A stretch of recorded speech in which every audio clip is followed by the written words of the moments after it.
Warning, this video is intended for adult collectors. It contains plastic collectibles, questionable opinions, and someone that's given too much money to Hasbro. Do not panic. This is just a random review. Before we begin, thank you very much to Frosty Foster for joining the Patreon campaign. Thank you very much for the contribution to help keep the daily content coming and to keep the channel alive. It is always appreciated. Not too long on the shoutouts today because we got a lot to cover. Once again, I am partnering with Yolo Park to bring you an advanced look at one of their latest Transformer products. Right around the corner is the launch of their second wave of AMK model kits, featuring both a new Maximal for their lineup, as well as their first Terrorcon. Now, if you like what you're about to see through the course of this video, then please keep in mind, in the description below, you will find a link to take you directly to Yolo Park's website to purchase these for the lowest price you're going to find anywhere. And using my link will also get you 5% off of that price, making it even lower. So if you like what you see, I would appreciate you using my link to make the purchase. And for those who just need to see these beforehand before you make that commitment, well, just keep watching. Keep watching. You're going to see some stuff. So, Cheetor on the box obviously looks great. We got the standard box art for like the standard model for his beast mode, and probably the best look that we've ever gotten at his robot mode. You know, admittedly, we didn't get that much of a look at it in the movie, so it's nice to see a nice, like, detailed shot of it.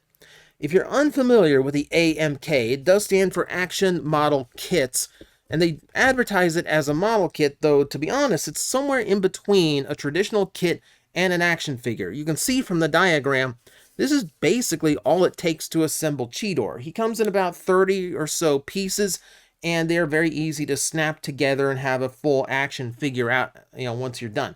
It's for the people who like the assembly process of a model kit, but don't have the time to build an entire kit from the ground up. I'm currently raising my hand. You can't see it because I am very guilty of that. My model kit pile of shame is embarrassing. However, this cuts out a lot and lets us get straight into having a nice figure with, you know, just a nice relaxed amount of building. Oh, and hey, it's also decoed already, so you also don't have to paint this thing in order to make it look really, really nice. So, upon opening the box, you're going to get a tray such as this, which gives you a nice spread of all of the individual parts. See, no sprues, no cutting, no nothing. You get to build something without having to do all the annoying cleanup or detail work, which is, in my opinion, kind of cool. Now, these are pretty easy to build. When I did the original model kits, I did build one on camera, but this time I think I'm just going to cut to the next segment just so you can kind of see what these guys look like when they are fully done. So let me put the box there. And now, through a magic of the jump cut I'm sure you didn't notice I made, we have the final product, a finished Cheetor. So, assembly on this, just like the others, was pretty clean, pretty efficient. I really didn't even need the instructions much. I will say on these pieces, on these side pieces on the torso, definitely put those on before you put anything else on this figure. Otherwise, they can be a little bit tricky. Beyond that, it goes together nice and clean, and we have a gorgeous rendition of Cheetor from Rise of the Beasts, all decked out in his robot mode. Loads of cheetah spots all over him. All right, we need a close-up. We need a close-up of this boy. Look at this. Look at how ripped this robot is. And look at the intricate detail going on here. You've got so many sunken-in layers going on. Now, the chest components, those were attached. Everything else you see in there, that was all pre-built, so you don't have to do any of that tiny little fiddly stuff. And the result you get has so much depth to it. I'm super impressed by what they can accomplish for the price these things go for. Yeah, the colors, really, really nice. It's a rich yellow. It avoids the Bumblebee problem of being just like super saturated yellow, almost like eye-burning yellow. You know, it's a nice, like, muted tone, which is appropriate for him, you know, being more naturistic. Is that a word? It is now. Head sculpt wise looks great. He's got his battle mask on. Yeah, he definitely looks fierce and ferocious, which is appropriate. Going down the body, the robot legs don't have the cheetah spots because they are leaning more toward the robotic at that point. But you can see really nice details still. A lot of silver highlights going on. The claws are present. Nice to see. Claws on the forearms as well. So he has a little bit of Wolverine going on that he had in the movie. See, yep, a little bit more silver. Lots of silver on the shoulders as well. Really like the overall look. Getting a bit of, like, does anyone remember the Beast, like the universe repaint of Night Slash Cheetor that had like his normal colors but is way more high tech looking? I'm getting vibes of him off of this guy, especially in those silver shoulders. He does have a separate cheetah butt. You do have to assemble his butt yourself. And then, yeah, lots of silver paneling on the back side here, putting that robotic aesthetic in. Lots of robot details, spine as well. You get a little bit of fur on his back as well, just like a little bit of fur texture here. It kind of goes away on the rest. It kind of gives way to like the sharper look of the CG model in robot mode. But it is nice they included a little bit of the fur just to put a little bit of the beast still in him. Looking really, really sharp. Really, really like how this goes. So, as you can see, the figure itself, pretty decently sized, as you can tell by my hands. Did I think to bring in a deluxe? No, I did not. I do have with me the Optimus Primal figure, which is on the large size. So you can see they actually do a pretty decent job of scaling to each other. Always nice to see. And if we want a proper scale, we'll take Primal out and I'll drop in a Legacy drag strip. Always nice to be shooting in a toy store where if I need an example, I can just run to the display case and get one. So you get a really sizable figure for the price. So that's always great to see out of these kits. And yeah, loaded with details, loaded with the articulation. We can go to an articulation rundown here where you get a forward and back in the neck that also goes left and right. So all ball jointed in the torso, as well as a ball joint in the head as well. So you're getting a double hinge neck, which is great to see. You get a lot of little subtle poses out of it. Shoulders themselves are on separate ball joints here, so the armor can be moved out of the way as needed, but you also have a universal joint for the actual shoulder piece. This detail can also rotate to fill in any kind of gap created by the pose you're putting him in. Bicep rotation above the elbow works really well. You get a lovely, lovely elbow bend with just a little bit of hydraulic. I don't know if you can actually spot that, but there is like a little bit of like a faux hydraulic effect to the elbow inside. So he's got a little bit of that going on too, which is cool. As long as we're close up here, we show you that the wrist is ball jointed, but it's also hinged at the forearm, so you can get more subtle poses out of it. Always nice to see. While we're here, we can also show you that the wrist is fully ball jointed and has lots of up and down slack to it as well, so you can get him into some more subtle combat poses. Aiming weapons is always great to have that range for. Torso's yeah, got a nice ball joint going on, so full rocking around there. There's also a rotation joint in there as well, so you can rotate as needed. You can also rotate at the waist. Great to see. Now, hips, universal jointed as well. You also have this like hinge forward effect, so you can adjust the legs and the height a little bit more for any more extreme poses. Thigh swivel works really well. You go into the knee, which has a double hinge to it. Love a double hinge knee, always great to see. Ankle tilt works. You get it forward and back, a little bit left and right as well. Yeah, this is a ton going on. So you're getting a figure with a lot more articulation than a standard size Transformer as well, which if you just want him to pose and look great, that's what he's pretty good at. And considering, you know, it's a model kit, it's kind of what you would come to expect from it. Now, that's not the only thing we get to do with him, because of course, Yolo Park's also going to load you down with the accessories that he has. If we want, we can bring in, for starters, I have to go up close again.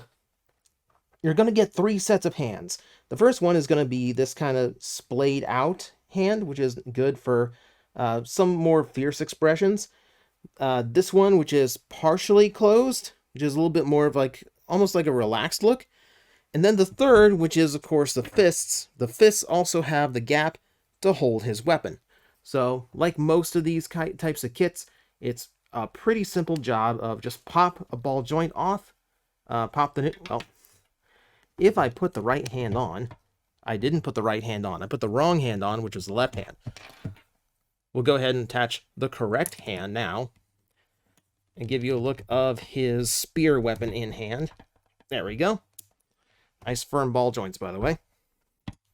Spear itself is decorated at the top and bottom, very nicely sized. Works really, really well for the character, of course. Yeah, and stands pretty well with it.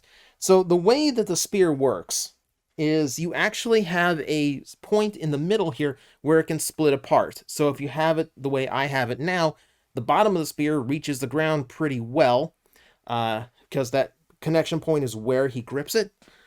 And that gives you a nice little just standing pose, but we can also separate this component apart from each other.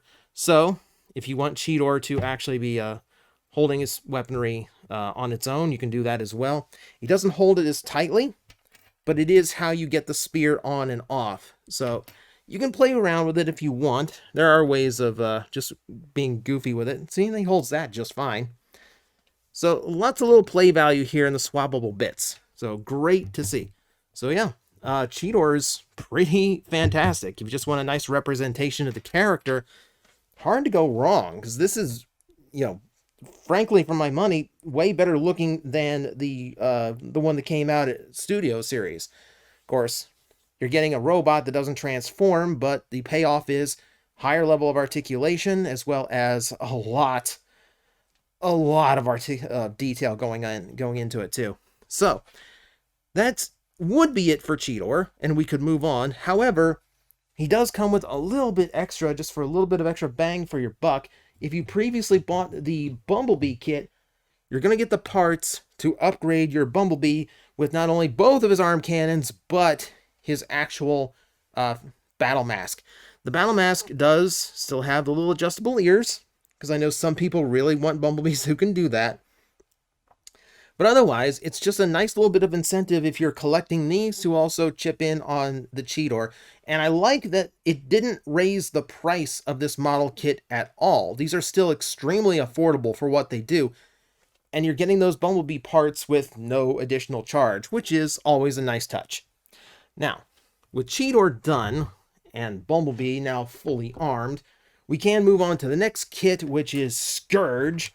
But once again, we got lots of assembly to do, and Scourge even comes with an extra tray of more parts.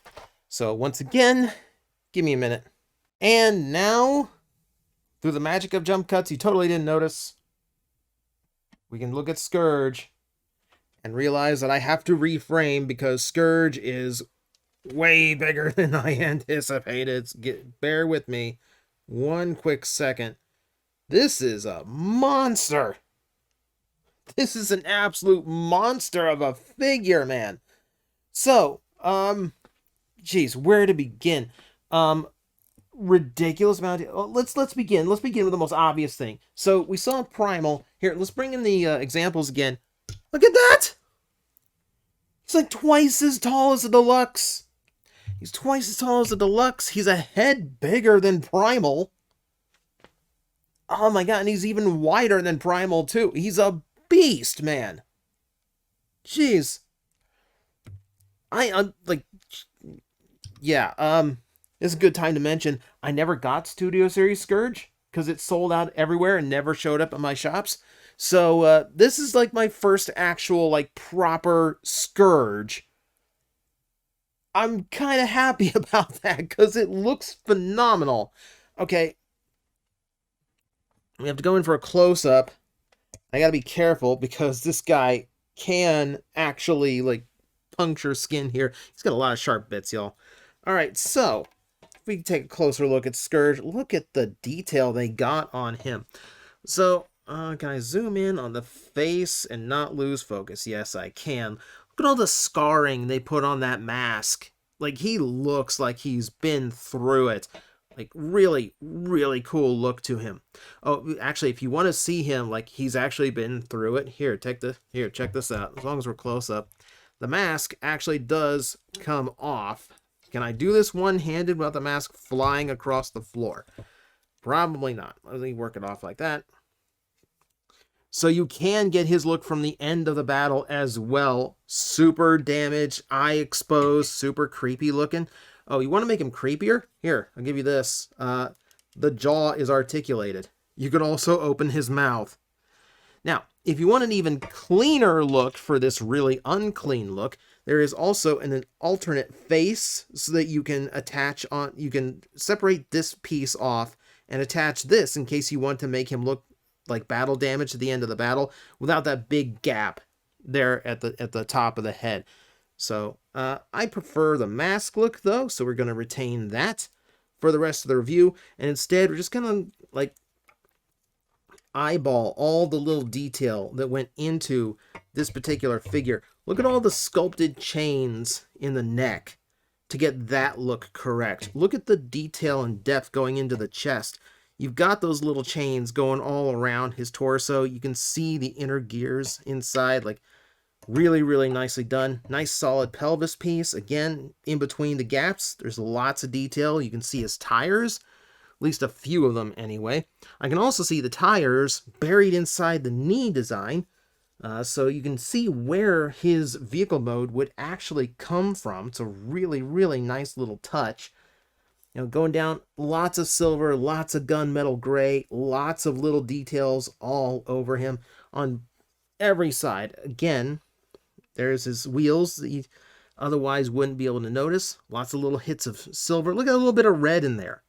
Just to kind of highlight a shock that was present on the model. Man, they pay so much attention to the live action models to get these details right. It's ridiculous. The spine's fully painted. The exhaust on the back fully painted. Really, really nice. We can continue this look here too if I've got the space to do it. I'm kind of fighting lights and camera positions here. So the signature detail of Scourge is all of these emblems of his defeated opponents. I'm happy to say all of these are sculpted in and then painted silver. So not only do you have like all these little details fully painted, there is actual texture to them. They're three-dimensional. It's a level of detail they absolutely did not need. They would absolutely be able to get away with just tampographying those emblems on in various places on the body. They didn't. They went all out and they put as much detail into it as they could, and it's wonderful. Even more detail inside that arm. Look at how much depth of detail you get in this thing. So cool. He's taking out Autobots, Maximals, Predacons, lots of Predacons. So yeah, beautiful job designing this guy. There's his blade. It is removable, so it is an optional part. Got some scarring on it as well. This is the part that is a little bit more dangerous. It has been smoothed out, so I'm kind of joking here. It's not gonna like stab you or anything. But yeah, look at it. It came out so nice, and for the figure to be this big and still feature that many details, absolutely wonderful. And again, the articulation range, about the same. Despite the size, it doesn't lose anything in the articulation to the other figures. You got a neck that's jointed at the bottom and the top. You have a torso that can rock left and right and rotate any way you want to get some more subtle poses. You got a waist that also rotates around. You've got shoulder guards that are ball jointed so they can get out of the way. Universal shoulder joints, so for full range of motion there. Biceps also have full range of rotation. Elbows, look at the deep bend beyond 90 degree. Always love to see that. Let's see. Let's go to the lower legs just to show those off really quick. Once again, you have that forward hinge to get some more extreme posing done, but you also have the universal joint there at the hip. A thigh rotation. It gets a little bit blocked by the kibble, but nothing that Scourge would go beyond anyway. See, you've got a nice knee bend as well. A little bit of kibble getting in the way. And then, yeah, the ankles go forward and back, left and right. So I've got all the range of posability I'm going to want out of a giant Scourge figure. So that's what makes me happy with that particular figure.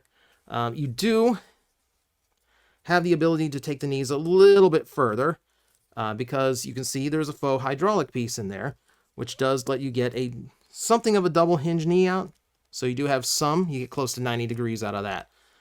So yeah, very articulated. Might lose a little bit, but still, for the detail that's going in, there's so much going on. Now, for accessory parts, unlike his brethren in this line, he does not actually have swappable hands because his hands are jointed. He has fully posable right hand, so you get this hinge at the base of the thumb. You get a knuckle joint there.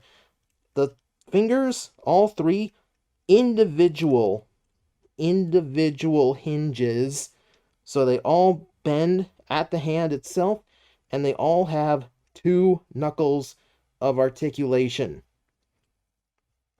Look at that. I haven't seen that in a long time. I've not seen that in a long time, especially not on an affordable figure. So yeah, you can do with his hand anything you want. You don't need swappable. You can pose it any way you want. And then on his big gripper, you again have 2 hinges on every single piece, so you can also create any kind of grabbing motion you want.